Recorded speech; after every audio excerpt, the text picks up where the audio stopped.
Hello à tous, bienvenue dans cette nouvelle vidéo. Ça faisait longtemps que j'avais pas fait une vidéo. J'espère que vous allez bien les gars. Dans cette vidéo, on va parler de deux courses, mes deux dernières, le marathon de Tours et le Paris-Versailles. C'est parti. Alors, pour commencer, petit retour sur le marathon de Tours. Donc, je finis le marathon 3h09. Je fais donc 4 minutes de mieux que celui à Paris. Et donc, plusieurs choses à dire sur ce marathon. La première, c'est je me suis jamais senti, je dirais, aussi bien sur un marathon. Et la deuxième, c'est que j'ai encore des choses à apprendre.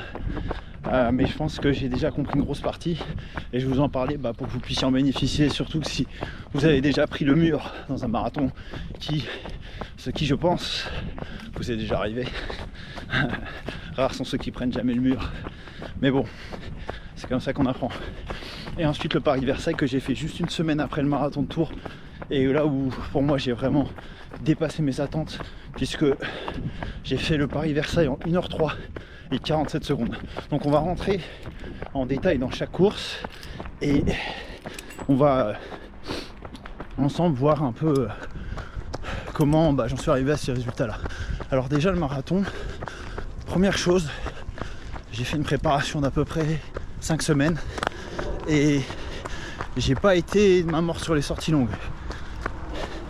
Une semaine avant, je faisais une sortie longue à 37 km. Donc je sais, pour certains ça va vous choquer, mais en fait je sais que personnellement j'ai besoin de me conditionner et de faire suffisamment de distance avant la course pour psychologiquement la tenir. Peut-être que c'est que psychologique, mais moi j'ai quand même constaté quelque chose, c'est que beaucoup de coureurs, quand ils font un marathon, ils se prennent le mur, et je remarque souvent que dans leur prépa ils dépassent pas les 30 km. Peut-être que c'est controversé ce que je dis, mais bon, en attendant, c'est ce que j'ai fait. Et les semaines d'avant, j'ai fait des semaines à 34, enfin une sortie longue à 34, une autre à 28 ou 27, je sais plus. Voilà, donc niveau sortie longue, on était bon. Après, ce que j'ai peut-être pas trop travaillé, c'était mes allures, précisément. Donc mes allures, l'objectif c'était d'être entre 4,20 et 4,25. J'étais pas, on va dire, prêt pour faire autour de 4,15. 4,15 qui est l'allure d'un sub 3. Voilà. Donc hop. Donc voilà, après je vais pas rentrer trop dans le détail. Il y a toujours mon Strava si vous voulez regarder les entraînements d'avant, mais globalement j'ai fait suffisamment de sorties longues. Peut-être que j'aurais dû faire ma sortie longue de 37 bornes un peu plus tôt, peut-être qu'elle a été un peu trop longue, mais je pense qu'elle m'a servi au final pour Paris-Versailles, vous allez voir. Donc du coup passons au marathon directement. Donc ce cher marathon de Tours, plutôt roulant, on va dire un dénivelé je crois 100 ou 130 mètres. Donc moi personnellement rien à dire sur le parcours, c'est roulant, je l'ai pas trouvé compliqué, voilà. Bien qu'il y ait eu quelques petites côtes, mais rien de vraiment méchant, même si ça pique, je vais pas vous mentir. Donc je fais, je crois, le semi en 1,33, un truc comme ça, parce que ma montre mettait 1,32, mais bien sûr elle déconnait, voilà, elle avait quasi 30 secondes d'avance. Et du coup en fait c'est au kilomètre 27 que tout va se jouer. Au kilomètre 27 je regarde ma montre, si je dis pas de bêtises, et je crois que j'étais en 1h57, quelque chose comme ça. Et donc je fais le calcul, il me reste je crois 1h03 ou 1h02 pour faire un sub 3. Et là je me dis c'est le moment ou jamais, il faut que je me mette un rythme quasiment de 15 km/h en moyenne, soit 4 minutes au kilomètre, sachant que je courais à peu près à 4,20 et quelques, ou 4,21, je sais plus. C'était dangereux de faire ça. Donc j'accélère et je me mets au kilomètre 28 en 3,50, kilomètre 29 en 3,50. Donc j'ai quasi un écart de, je crois, 30 secondes en pace, ce qui est énorme en vrai. Mais je me sentais bien. En fait, tout le long du début du marathon, mon cardio il était nickel. C'est-à-dire que je pouvais quasiment vous parler comme je vous parle là. Et encore là, je trouve que j'ai plutôt tendance à être essoufflé parce que je tiens la caméra. Attendez. Voilà, donc je vous disais, j'ai plutôt tendance à être essoufflé parce que je tiens la caméra. Et Et ouais, donc ça allait niveau cardio, vraiment. Mais c'est les jambes. Donc en fait j'accélère au kilomètre 27, 28. Je crois que le kilomètre 29 je tourne aussi assez bien en 4 minutes et quelques. Le kilomètre 31 ça va. À partir du kilomètre 32 je ralentis. Et là je crois kilomètre 33. Je suis désolé, il fait sombre, vous avez peut-être pu voir grand chose. Voilà. Mais kilomètre 33, là ça devient la guerre. Je prends le mur de plein fouet. Et je pense que c'était lié à mes réserves glycogéniques. Donc je pense que j'avais trop consommé celle-ci en mettant de la gouache au kilomètre 27. Mais pourtant voilà, je me sentais bien. Et surtout j'ai eu autre chose. En fait j'ai eu une grosse douleur sur la hanche. J'avais l'impression vraiment d'avoir un poids, genre une enclume, mais qui me tirait la jambe vers le bas. Et c'était vraiment douloureux. Et ça a vraiment fait que même avec l'adrénaline, vraiment, c'était compliqué. Franchement, c'était compliqué. Donc, du coup, je ralentis. Je crois que du kilomètre 36 au kilomètre 40, je finis en 5 minutes au kilomètre. Je limite la casse, mais bon, je redescends en temps. Je réaccélère du kilomètre, je crois, 40 au kilomètre 42 à peu près. Vraiment au mental. Et ça me permet de finir en moins 3,10. Donc, je suis pas mécontent, mais je sais que je pouvais faire mieux. Après, on va dire que j'ai un peu joué au chien fou. J'ai été audacieux. Bon je l'ai payé, c'est comme ça. Mais très intéressant parce que j'ai quand même compris que j'avais le cardio pour pouvoir faire, je pense, moins 3h05 c'est sûr. Et un sub 3 je pense très prochainement. Voilà. Donc ça c'est pour le marathon. Aussi autre chose qui m'a personnellement gêné, en fait au kilomètre 30 tous les coureurs qui faisaient le 24 tours nous ont rejoints. Donc on était tous, en fait on a fusionné à ce moment là. Et personnellement ça m'a gêné parce que je passais mon temps à slalomer, parce que je pense que je récupérais des coureurs qui couraient en moins vite. Et honnêtement ça c'était chiant parce que là tu te slalomes et tout, t'es pas concentré sur ta foulée, ça casse ta respiration.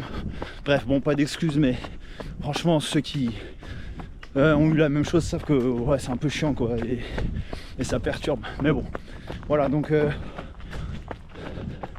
globalement beaucoup de choses positives après ce marathon, puisque en fait cet été j'ai fait une pause d'une dizaine de jours, j'ai pas du tout couru, et je pense que ça m'a aidé à bien récupérer.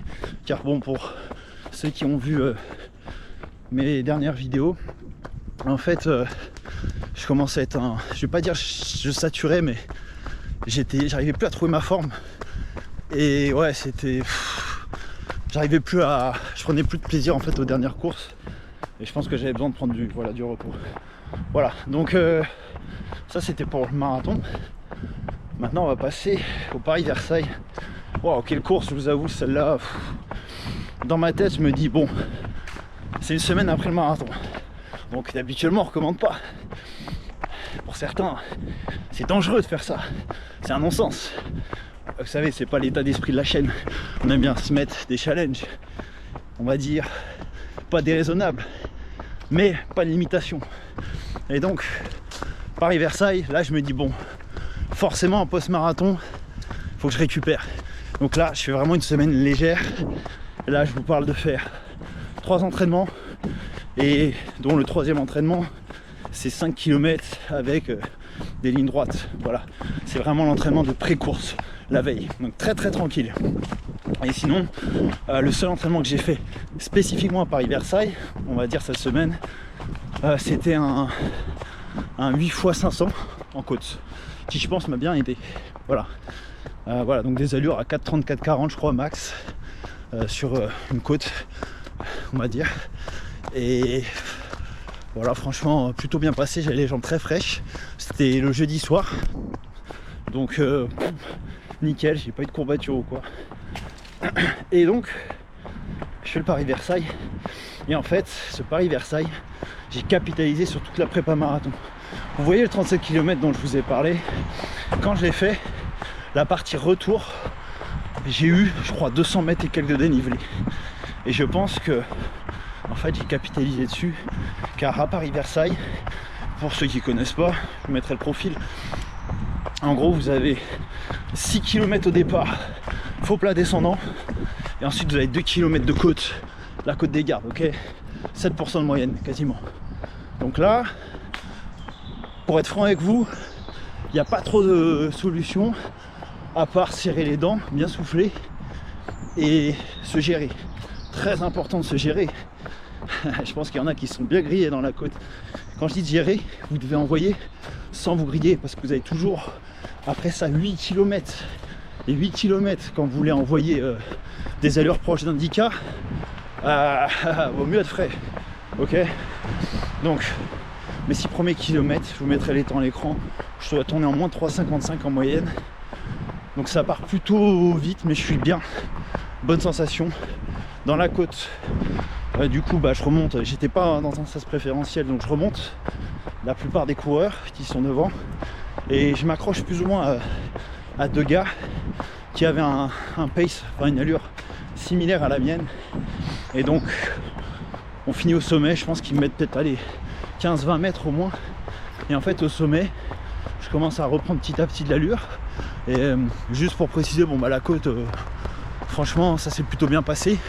C'est jamais facile, mais franchement, j'étais frais en haut et je le savais. Donc, dès le kilomètre 8, je recommence à mettre de la vitesse. Et là, le kilomètre 9, je pense, ou peut-être un peu avant, les descentes, elles commencent. Donc là, je commence à faire de grandes foulées. Je sens que je suis frais. Et là, j'attaque. Et donc, si vous voyez mes temps, en fait, sur l'écran là, vous allez vous rendre compte d'un truc. C'est que j'ai vraiment accéléré comparé au départ. Et moi, mon objectif, c'était minimum 1h10. Plus d'1h10, j'aurais été déçu honnêtement. Mais 1h05, pour moi, c'était le mieux que je pouvais faire. Je ne me voyais pas faire, on va dire, vraiment en dessous. Et donc là, j'ai vraiment accéléré. J'ai bombardé dans la descente. En tout cas, j'étais au max, honnêtement. J'étais au max.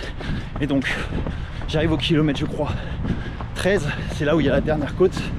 Je suis toujours frais. J'ai poussé, mais j'ai toujours du jus. Je prends un dernier gel à ce moment-là.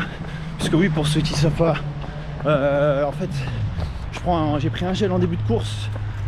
Une sorte de compote gel au kilomètre 6 avant la côte et pendant la côte. Et kilomètre 13, je reprends un dernier gel. Je pense que ça aide à remettre des petits coups de fouet. Donc franchement, si vous pouvez le faire, faites-le. Ça peut vous faire gagner 30 secondes, voire 1 minute, je pense. Et donc une fois que je passe la côte, là je lâche tout. Je crois que je rentre 1 km en 3,30. Alors c'est sûr que ça descendait, mais je vous avoue que après 2 côtes, franchement c'est inespéré. Et donc quand je fais ce kilomètre en 3,30, si je dis pas de bêtises, il me reste 1 km 200 vu qu'on arrive sur l'avenue de Paris à Versailles. Et là je vois que je peux faire largement moins d'une 5. Je pensais peut-être même faire moins d'une 3, mais j'avais mal calculé pendant la course. Parfois tu n'arrives pas à faire les calculs. Et voilà, du coup je bombarde le plus possible et j'arrive quand même à finir du coup en moins d'une 4. Et pour moi c'est inespéré. Après une semaine en ayant fait un marathon, j'aurais jamais pensé rentrer un temps comme ça sur Paris-Versailles. Donc vous voyez, souvent dans les vidéos que je partage, je dis toujours vous limitez pas. C'est exactement ça, parce que des fois on va vous dire oh là là, j'ai fait un marathon avant, j'ai fait ci, j'ai fait ça, je suis pas capable. Non, en fait ça dépend de vous, de vos ressentis, comment vous récupérez. Bien sûr il y a des règles, il y a des lois biomécaniques, j'ai envie de dire, mais ça, n'oubliez jamais, ça fait la plupart de la différence. Et vous voyez, moi j'ai juste fait une semaine vraiment cool en récupération. J'étais super frais dimanche. Bon, voilà, donc moi franchement, super expérience. Et honnêtement, j'aurais jamais pensé rentrer un temps pareil. Voilà, donc j'espère que si vous l'avez faite, ça s'est bien passé pour vous. Moi de mon côté c'était vraiment nickel. Là du coup, prochaine course, 24 Paris. Donc aujourd'hui c'est vraiment un run cool. Et après le 24 Paris, qui est le 13 octobre, si je dis pas de bêtises, Marathon Niskan 3 novembre. Là, ça va pas déconner. On se retrouve bientôt. Ciao, ciao les gars.